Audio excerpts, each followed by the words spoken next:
കാറ്റാടിയിൽ ആദര സമ്മേളനം നടന്നു. CPIM സംസ്ഥാന കമ്മിറ്റി അംഗം P. ജയരാജൻ ഉദ്ഘാടനം ചെയ്തു. കാറ്റാടി AKG മന്ദിര ഉദ്ഘാടന പരിപാടിയോടനുബന്ധിച്ച് കാറ്റാടിയിൽ ആദര സമ്മേളനം സംഘടിപ്പിച്ചു. CPIM സംസ്ഥാന കമ്മിറ്റി അംഗം P. ജയരാജൻ ഉദ്ഘാടനം ചെയ്തു. RSSനെ മാത്രമല്ല കമ്മ്യൂണിസ്റ്റുകാർ എതിർക്കുന്നത്, പിന്നെയോ RSSന്റെ ഇസ്ലാമിക പതിപ്പുകളെയും നീക്കും. ജമാഅത്തെ ഇസ്ലാമി അത് ഒരു മതമൗലികവാദ സംഘടനയാണ്. RSS ഹിന്ദുരാഷ്ട്രമാണ് മുന്നോട്ട് വെക്കുന്നതെങ്കിൽ ജമാഅത്തെ ഇസ്ലാമി മുന്നോട്ട് വെക്കുന്നത് ഇസ്ലാമിക രാഷ്ട്രമാണ്. ഹുക്കുമത്തെ ഇലാഹി, ദൈവിക ഭരണം സ്ഥാപിക്കണം. പക്ഷെ നടപ്പാക്കുന്നത് എന്താ? നമ്മൾ ബംഗ്ലാദേശിൽ ഇപ്പോൾ കാണുന്നില്ലേ?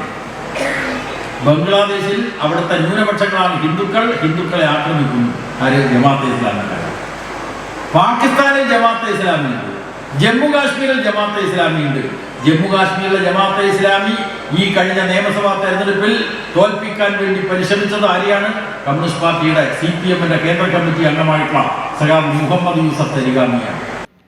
ചടങ്ങിൽ പ്രദേശത്തെ മുതിർന്ന പാർട്ടി പ്രവർത്തകരെയും നേതാക്കളെയും ആദരിച്ചു. വിപിൻ കാറ്റാടി അധ്യക്ഷത വഹിച്ചു. CPIM കാഞ്ഞങ്ങാട് ഏരിയ കമ്മിറ്റി അംഗങ്ങളായ മുലക്കണ്ടം പ്രഭാകരൻ, M. രാഘവൻ, മുൻ ലോക്കൽ സെക്രട്ടറിമാരായ PK Kannan, MV Narayanan, K. Rajesh, M. Manoharan, Shobhana Damodaran, Rajani Kunhikrishnan, K. Ratheesh, A. Santhosh എന്നിവർ സംസാരിച്ചു. സുഭാഷ് കാറ്റാടി സ്വാഗതവും T. മനോജ് കുമാർ നന്ദിയും പറഞ്ഞു. തുടർന്ന് വിവിധ കലാപരിപാടികൾ അരങ്ങേറി. News bureau, Kanhangad.